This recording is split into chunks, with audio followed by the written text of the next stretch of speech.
എന്നാണ് വായനാ ദിനമായി ആചരിക്കുന്നത്? ജൂൺ 19. ആരുടെ ഓർമ്മയ്ക്കായാണ് വായനാ ദിനമായി ആചരിക്കുന്നത്?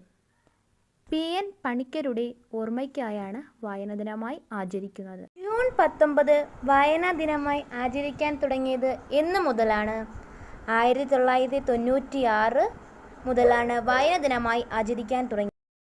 മലയാളത്തിലെ ഏറ്റവും വലിയ നോവൽ ഏതാണ്? അവകാശികൾ.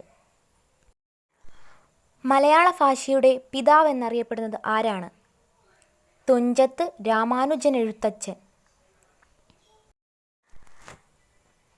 വായിച്ചു വളരൂ, ചിന്തിച്ചു വിവേകം നേടൂ, ഇതാരുടെ വാക്കുകളാണ്?